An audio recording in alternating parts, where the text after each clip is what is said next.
start in 3, 2. Welcome to another episode of Million Dollar Stories, where we get to interview entrepreneurs and authors from all over the world. You know, I love talking to authors because they have the courage to take their thoughts, put it down on a piece of paper, and share it with the many, ultimately changing their legacy and destiny in the process. So if you're out there and you're looking to write a book, check out dreamstarterspublishing.com. We can help you out with wherever you're at in the process. And if you have a book that's already done, you want to generate leads so you can grow your business, check out bookmarketingcrm.com. Today is a special treat if you are trying to grow your leadership skills like I am. I'm always trying to work on it. And the more I grow my business, the more it really does kind of depend on how great of a leader I am within the organization. How can I let go, but also advise? And there's a thin line, it seems like, to dance between of when you want to be the guy that can give answers, but also let others kind of find themselves and figure out their own way so they can become the hero of their own story. And therefore, you're sort of the mentor, if you will.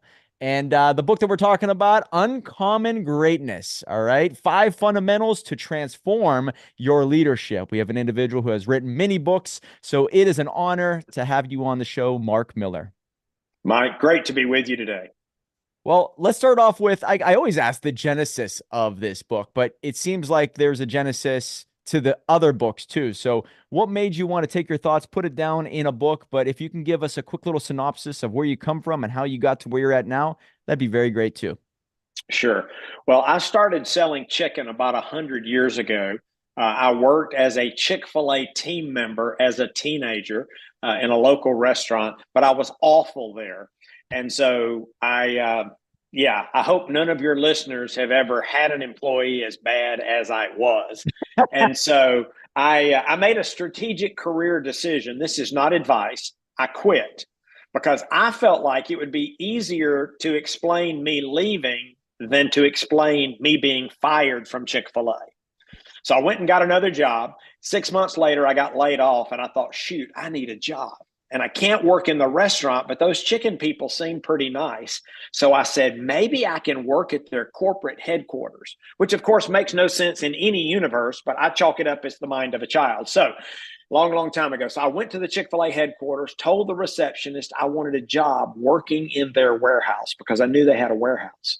And just a few minutes later, Truett Cathy, the founder of Chick-fil-A, the guy who invented the chicken sandwich, came out, took me into his office to conduct the interview. Now, that may sound crazy to some of your listeners. That felt crazy to me as a kid. I mean, I knew who he was. He was the CEO. Why is he interviewing a kid to work in the warehouse? Well, I later learned he only had 15 employees. And so I guess if you've only got 15 employees, it makes a little more sense for the head man or the head woman to be conducting those interviews. Wow. And I tell people today, it was a combination of God's grace and lack of discernment on Truett's part. He gave me that job working in the warehouse, and that was 45 years ago. And so I spent a long time selling chicken and had a lot of different jobs, a lot of different roles. I won't bore you with all of that. But about 25 years ago, we realized that we needed more leaders. Now, I don't know what your listeners do, but what I've seen in common practice is when you have a problem to solve or an opportunity to seize, you put a leader on it. Well, 25 years ago at Chick-fil-A, we had problems to solve and opportunities to seize. We looked over our shoulder at our leadership bench and we said, uh-oh. Like we just didn't have any ready now leaders. And so in the short run, what do? You give those problems and opportunities to existing leaders. That works smashingly well, but it's a recipe for disaster if you play that out into the future.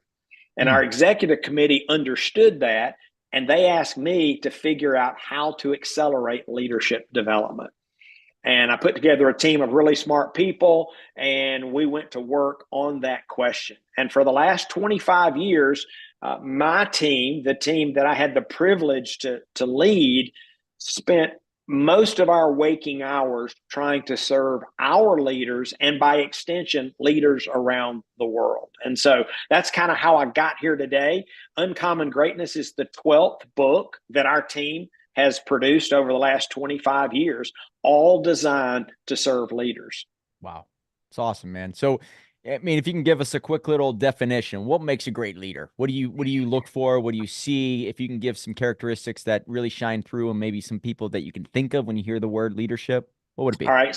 So let me start at the highest level. That was the very first question that we began to work on 25 years ago, because we said if we want to accelerate leadership development, our first and fundamental challenge is, what does that mean and what does that look like? And we felt like that was the root of the problem why we didn't have more leaders, is nobody agreed on what leadership looked like. And so we actually came up with an image that we still use today. We started using it 25 years ago. It's in this new book, and it's the picture of an iceberg. And we think that's the perfect metaphor for leadership. Wow. About 10% above the waterline represents the skills of a leader, and the 90% below the waterline represent the heart of the leader. And the heart is so important. We can chase this at some point during this conversation if you like, but here's why it matters. If your heart is not right, no one cares about your skills. Right. And I think I can prove this to your audience if that strikes you as odd, because most folks don't talk about the heart of leaders. But you probably know someone who has the skills to lead, yet you don't want to follow them. Bingo. Well, if they've got the skills, why don't you want to follow them? My bet is because you don't trust their heart. You don't trust their heart. Are they self-serving?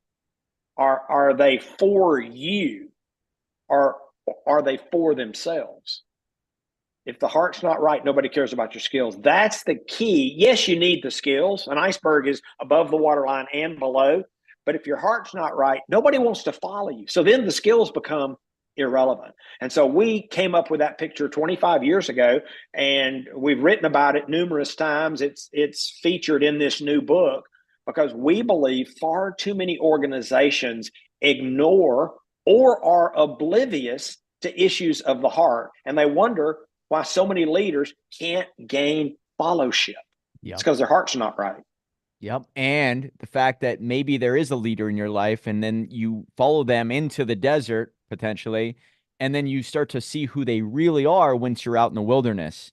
And then you start to realize their heart is not what you thought it was in the beginning. And therefore, they're saying the same stuff, they're doing the same stuff, but the belief is gone now, the faith in the Right. person. And it has nothing to do with anything except for you had a glimpse into who they are in their darkest days. And maybe that's their true character. And that's what made you want to separate yourself. Am I right?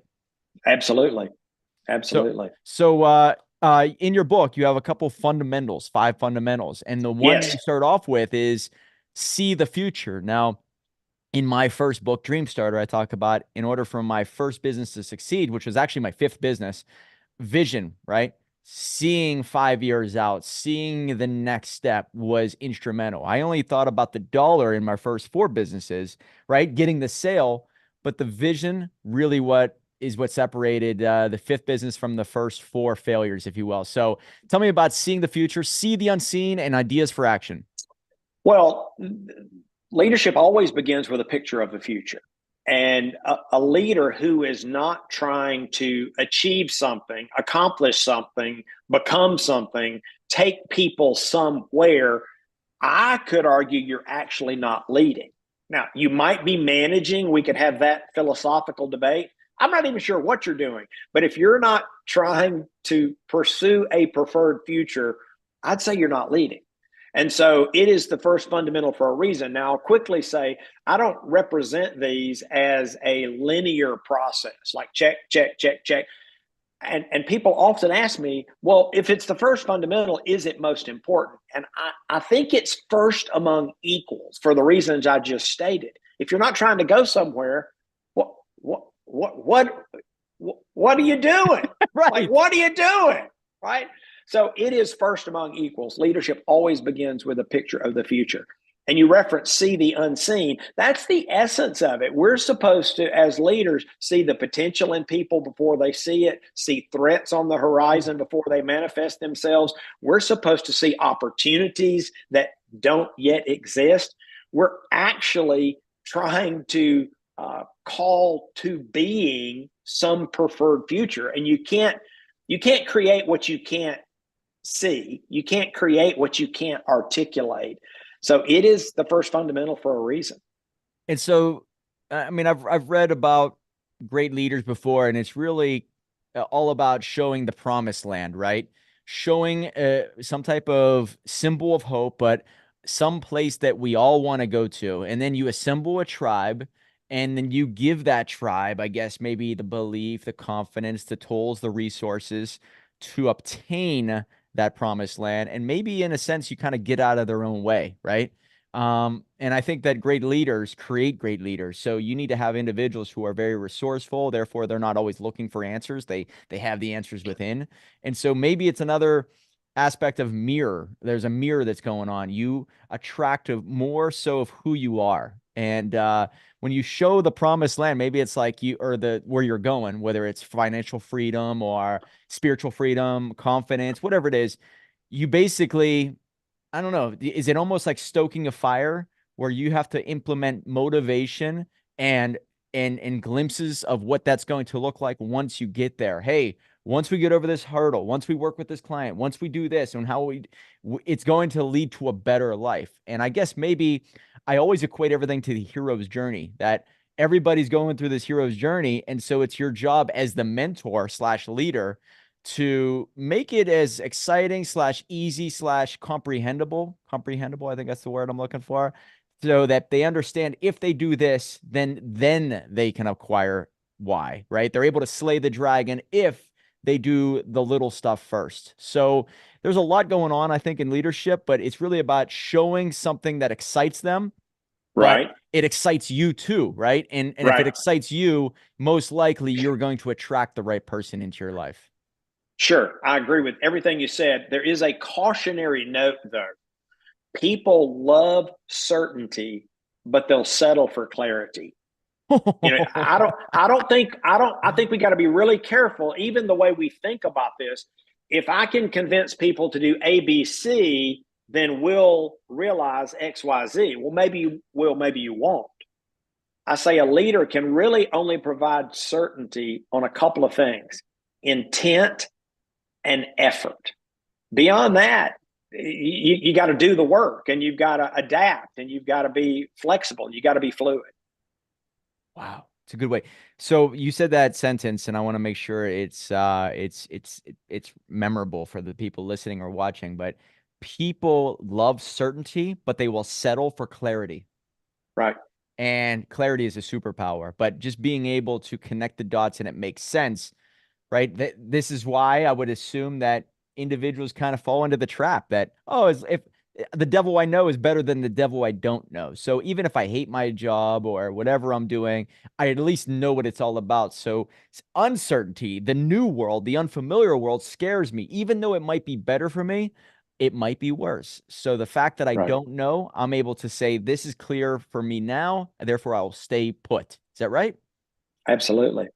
Okay. And so when you talk about great leadership, being able to articulate things very well in a simple manner. That's why I believe the Mm-hmm. greatest books are written at a 13 to 14-year-old level. What the greatest speeches are at a 13 to 14-year-old level. Never say something in 10 words when you could say it in 5. So simplicity is an art, and great leaders encompass that.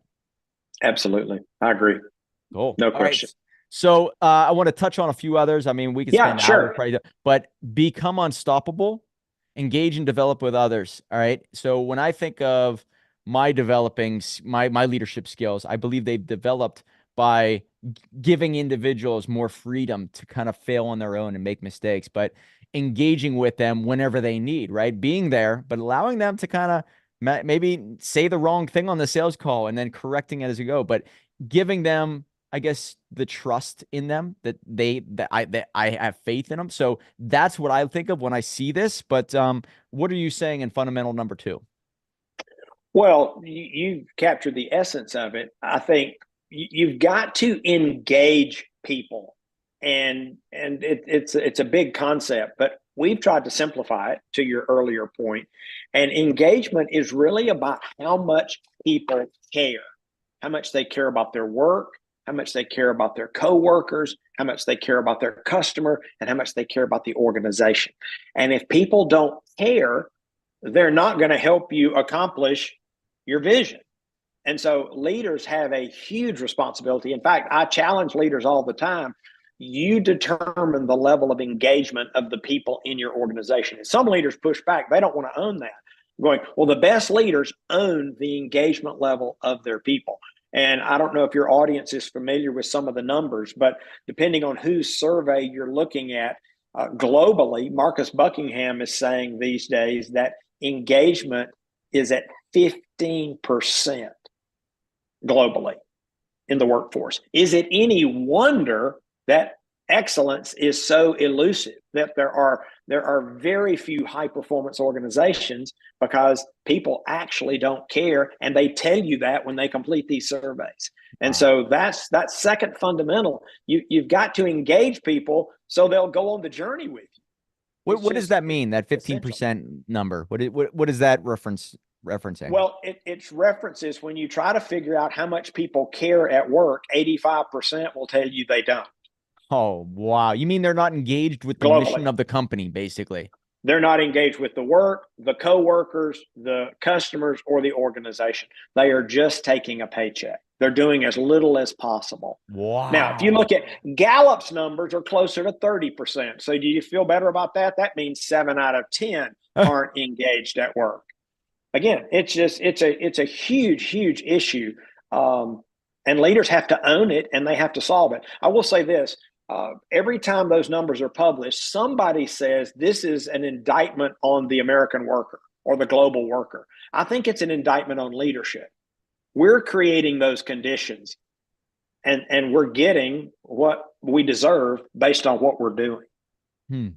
Man, I knew it was bad. I didn't know it was that bad. Basically, if you're saying 85%, they're just doing the bare minimum, getting by with their life. And Mm-hmm. it's just to show you that, I mean, as time goes on, I have this phrase, think like an entrepreneur. The people who engage, I guarantee they're the ones that get promoted, though, right? It's almost like if you could find the leaders amongst the crowd, those are the ones who Yeah. get rewarded. So if you could do a better job at leading and managing and exciting the workforce, potentially you create more leaders, therefore more engagement, probably a better product, better system, Yep. better teams, better customer service. Done, right? Yep.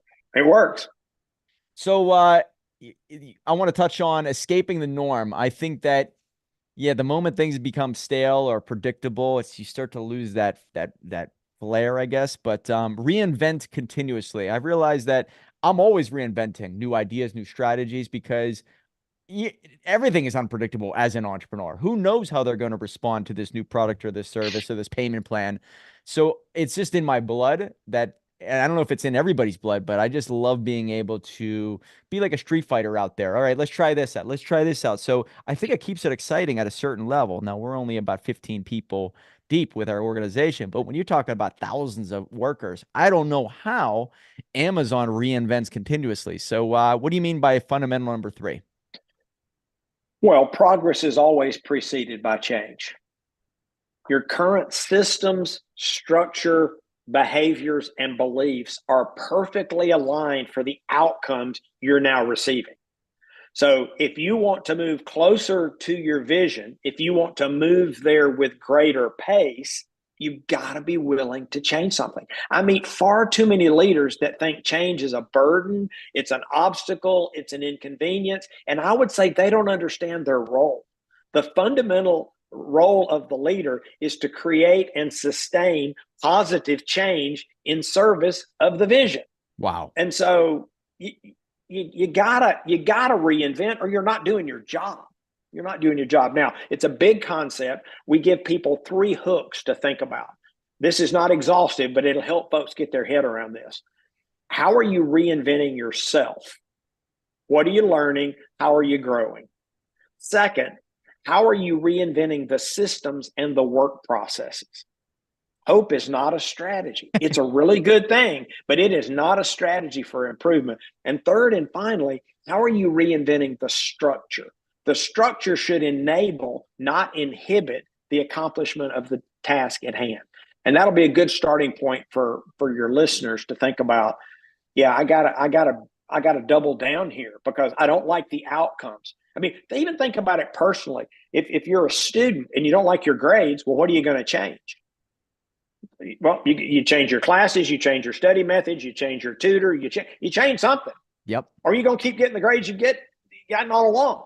And so it's the same for leaders. If you don't like your sales or your profits or your customer satisfaction, what are you going to change? You got to reinvent in order to pursue the vision.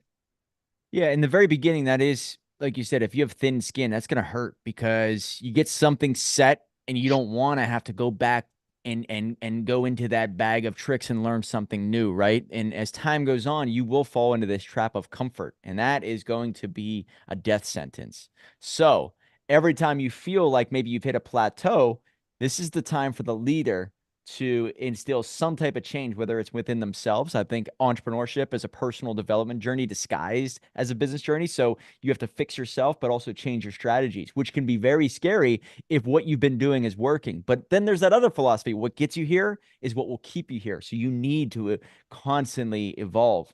And so Yeah. this could be whether it's a mastermind group, like I was part of many masterminds, and it was a point where it's like, well, I know what I need to know here. I need to go somewhere new. Okay, I have X amount of resources. Do I implement it into this side or this side? I've never tried this side, but I think this is what's going to get us to the next level of our business. So it's trying new things and maybe giving the company enough of an understanding that this will be better and then Mm-hmm. believing in you. And I think if you produce results, you gain their confidence as time goes on. So there is an equation that's at work at all times. So therefore, if you hit a certain point, you don't stay there ever. You have to be thinking as a leader, all right, now we need a new tool, we need a new resource, we need a new tribe, whatever it is, right? Yes, sir. You're on it. Beautiful. Okay. And I do want to touch on this one. This is probably the most exciting to me. Releasing the power, right? Results value or value results and relationships. I think Tony Robbins said it best. Your life is based off your quality of thoughts and quality of relationships. I would add one more thing, and that's the quality of your sleep. So those three game changers. So tell me about number 4 here. Well, valuing results and relationships, I would say, is probably the most challenging for most leaders. And the reason is that many of us, almost all of us, have a natural bias. We are either more results oriented or we're more relationship oriented. Well, and that's fine. I wouldn't suggest you change who you are, but what we have learned is the best leaders value both, which can be quite a trick. Yeah. It requires a level of self awareness. We suggest that leaders have to own their own bias and then compensate. I often describe it like a man or woman that wears glasses. You would not look at a leader who wears glasses and say they are a lesser leader. Upon further evaluation, you might say they're pretty smart because they found something they didn't do naturally well and they compensate. Well, the same is true here. If you're more results oriented, you need to compensate on the relationship side. You just have to figure out how much of a prescription do you need. It may be enough to put somebody on your team that is different than you. If you're relationship oriented, they're results oriented. That might be all the correction you need, but you might need to do some other things. And so this requires a lot of discipline and diligence, but the best leaders value results and relationships. Mm. Yeah, there's a great quote out there about, leaders are made, they're not born. Or do you believe in that? I mean, I don't know if that's the exact quote, but there's anybody can become a leader, right? I think there are people in my organization that never thought that they would be leaders, but they developed a skill set, they grew their Mm-hmm. confidence, and then they thought themselves of as Mm-hmm. leaders. And it Yeah, was it's a wild skill to see a set. transformation. It's a skill set and a mindset.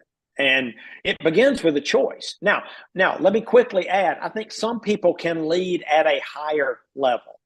It's like shooting free throws. I can learn to shoot free throws. You can learn to shoot free throws. We're probably not going to shoot them as good as Steph Curry. There are people who are better, but if we're going to learn to shoot free throws, we have to make a choice to go and shoot free throws. Same with leadership. It's a skill set and a mindset that can be learned, predicated on a choice to do so. Hmm. Now, going back to your story with, I think his name is Truett, is that right? Truett? Mm-hmm. Mm-hmm.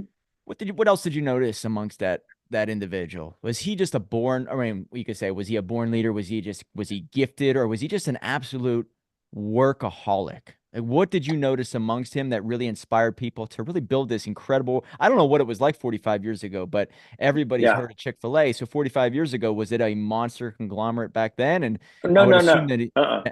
no, it It was wasn't. very small, regional. I mean, again, he had 15 employees. Today, there are over 3,000 corporate employees, over 20 billion in sales. So it's come a long way over the last 45 years. Truett actually um, personified all of these fundamentals. In fact, spoiler alert, the epilogue of the book is I shared how Truett lived out all of these fundamentals, because throughout the book, we're featuring leaders that excel in one fundamental or another. But I said, hey, wouldn't it be fun to see this all in one leader? And Truett is my example. He just really, really good. He worked at being a great leader, but his heart was right, which, as we discuss in the book, gives you a lot of grace in the hearts and minds of people while you're leading. And so he was the whole package. What I've realized in the great leaders that I look up to is they do all the little stuff, right? Like when you're talking about Truett, he's sitting down with you in a warehouse when technically anybody could have probably trained you. But it's the little stuff. Maybe there was loyalty built in those Yeah. moments that helped you believe in him more, and then therefore produced a better result for years and years Yeah. to come. So I would assume it's the little stuff that maybe that goes unnoticed for a long, long time. Is that right? Mm-hmm. Sure. And we talk about in the book, the title of the book is Uncommon Greatness. And one thing about uncommon greatness is it is often unseen. It's often not in the public eye. But as you say, those little things that are cumulative over time, and you can really garner influence and change people's lives sometimes uh, without the attention, without the notoriety. Mm, man, that's a good way to look at it. It's basically, I heard another great quote. It's like it's not who you are on social media that matters. It's who are you when nobody's looking. That's whenever Mm-hmm. your character is truly exposed. But I think that's probably what maybe builds that muscle of leadership is like, can you lead yourself? You got to lead yourself Mm-hmm. first, and then you can inspire others to take control of their health or their business or their finances, whatever it is. So Yeah. being a leader of yourself first. And was there ever a defining moment in your life that made you take control and maybe kind of wake up to a lot of maybe falsehoods? I know in your book you talk a lot about the Matrix, the movie. So it's almost like Yeah. once you see something, you can't unsee it. And since 2016, I really woke up to a lot in this world, including who I am as a person, and that has only served me very well. So, was there anything like that for you in your life? Yeah, I would go back about almost 45 years. It's my first job out of the warehouse. I worked in the warehouse about 6 months. And my new supervisor wanted to talk to me about my future. Now, I'm just a kid. I'm may have, I would think I was 19. Maybe I had just turned 20. I mean, I was just a kid. And okay, let's talk about the future. I had no idea. I mean, I wasn't thinking about the future. And I'm summarizing, but here's what he conveyed to me back then. He said, if you want more influence, if you want more opportunity, and you want more impact, there's only one path. And I thought, say that again. He said, if you want more influence, if you want more opportunity, and you want more impact, there's only one path. And I said, well, what's that? And he said, lifelong learning. I said, really? I said, is that how the world works? He said, absolutely. Now, my parents wish that I'd had this revelation and insight when I was younger, because I was a lousy student. I said, say it again. He said, if you want more influence, you want more opportunity, and you want more impact, the only way you get there over a lifetime is to commit to lifelong learning. Oh, And that was a defining moment for me, because I made a choice. Now, I was telling this story not too long ago, and somebody said, well, that's probably easy for you. And I said, which part? And they said, I bet you're a learner. Well, some of your audience will be familiar with Strength Finders, the test you can take, and there are yep. 34 things, and they tell you what you're good at. Well, one of those categories that some people are naturally good at is learner. And I told this person, I said, learner's not in my top 5. It's not in my top 10. I don't think it's in my top 25. And they said, well, that's odd. And I said, well, what's odd about that? And they said, well, you act like a learner. I said, well, I just told you I made a decision 45 years ago because I want more influence. I want more opportunity. I want more impact in the world. I'm going to pursue lifelong learning, and I'm still chasing it. Learner's still not one of my top 5 or top 10, but I made the strategic life choice so that I could add more value to others. And to me, that's the journey I'm still on today. Mm. So this is sort of a selfish question, but one thing that I've realized too is letting go is very hard in the beginning. And so the average person listening is an entrepreneur looking to start or grow their business. And there's a quote that I just came up with. I don't know if I've heard it before, but letting go is part of letting it grow. Okay. And it took me down. I mean, it took me a while for me to understand this, but when I started to let go, I started to see the seeds sprout in the company. And maybe it was a little bit longer than I wanted, but letting go was hard but rewarding. What would you say about leadership and how important it is to not micromanage and let things go that maybe others? So it's almost like you wear 1,000 hats in the very beginning. And as Mm-hmm. time goes on, you're trying to find others who can wear the hat or hats better than you. So Right. what would you say about that? Okay, I would say a lot about that. Let me start by paraphrasing what you said. Some of your audience has heard of a guy named John Maxwell. He taught me the same principle. Here's how he said it: you have to give up to go up. He said Oh, yeah.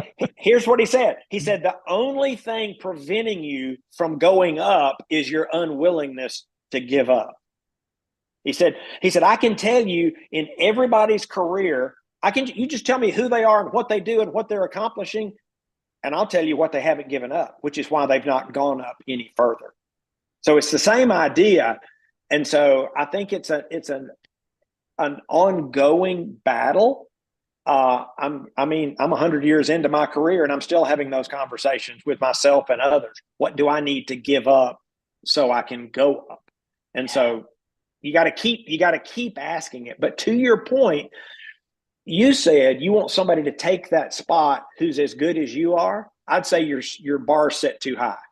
You get people who are 60, 70, 80% as good as you, and you give it to them. And then you coach them and you encourage them and you challenge them. Now, if they can't continue to get better, you may have the wrong person there. But if you wait for everybody, because see, what you really want is people who are better than you. So not just as good as you. So lower the bar a little bit. Be sure they've got the training, education, development, support, encourage, challenge, and accountability they need to keep growing. And in 6 months, a year, they better be better at that thing than you because they get to focus all their time and attention on it. Oh, So that'd be my advice. Lower the bar just a little bit. that's great advice. I've actually have never heard that because I've always heard, find somebody who's better than you. But you're right, especially in the beginning, to find someone who has matched your skill set or at your level right out of the gate, it's a falsehood. It's absolutely impossible. Find someone Sure. who's 60, 70, or 80% of who you are, and therefore you can coach them or give them the training. And one thing that I've really implemented is more training within the company. So I find outsider because I'm always learning, I'm always growing. And it only will help them if I can bring in outsiders that trained me to train them. So it's not, I don't know if it's the leader's job to do all of the training, right? You Oh always no, have, it's. I would say it's not. I yeah. mean, when you're tiny, you might have to, but at some point, no, because you don't have the level of expertise. So let's say you give somebody communications, and maybe they're 60, 70% as good as you are, but they work on it. And a couple of years from now, they're actually better than you. Well, why would you train the new communications person that's going to be on their team? Because now they're better at it than you are. So you want them to train. You don't want to train them because you'll be lowering the bar on the new person, right? So yeah, the leaders I don't think should do the training after that first round. If you're doing it right, then those leaders are going to train the next round. Yes. Yeah, it's like maybe I know how to sell, but I don't know how to teach it.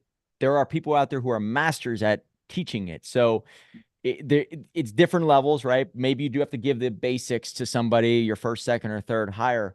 But as time goes on, you find the experts, and therefore your experts will train the team. So that's what we're into right now, and it's definitely doing wonders. Therefore, takes all the pressure off of me to find somebody who I can trust to do all of that heavy lifting and do it the right way. So yeah, leaders don't have to do everything themselves. I guess that's another great point, is that eventually you find the experts and therefore they can train the people. Great point. Outside of your own book, it's a question we always ask. Outside of your own book, is there one that you recommend to our audience when it comes to leadership that you maybe look back and say, holy smokes, that's what put me on this path or changed my life, or a defining moment, if you will? Yeah, there have been hundreds of books, so it's a little tricky question, but I understand the question.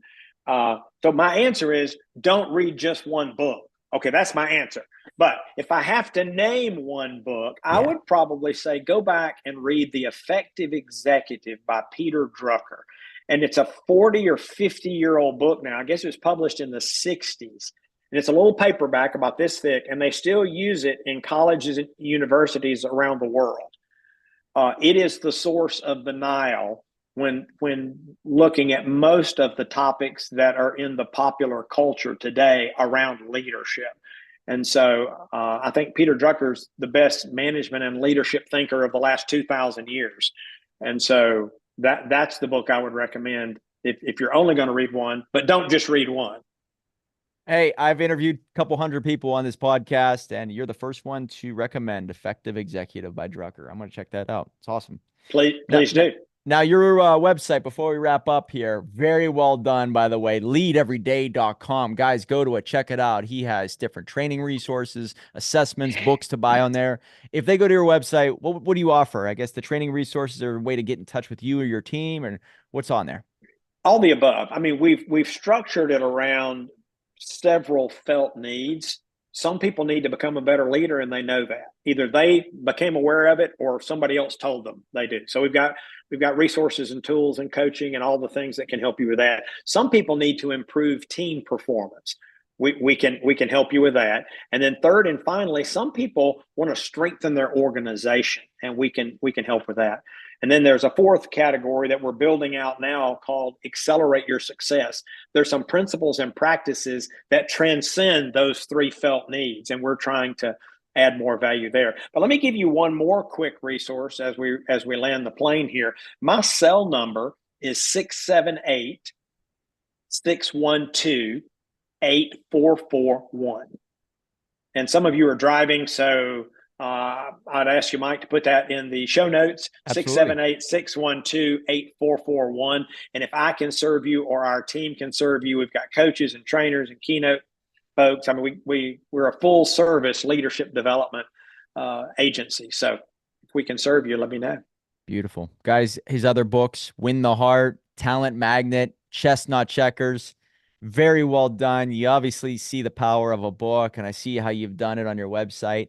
And I respect all of that, because we realize that a book does create a whole new identity. But you're using the book in a way that you have playbooks, you have the planners, it looks like, The everything that we journals. promote. Oh, So great work, man. I thank you. respect that.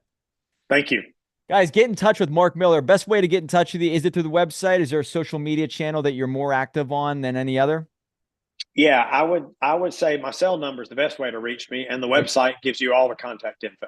Beautiful. Guys, that number, 678-612-8441. We'll have it in the show notes and on maybe on the Facebook group too, the Million Dollar Circle. So I have to say, Mark Miller, I love talking about leadership. It seems like you put out books consistently. So whenever you put out the next one, please come back on and let's talk more about how to win the heart of your clients and your team members, I guess. All right. Thank you, Mike. I appreciate it. Remember, guys, $1 million book will lead to $1 million life. Right on.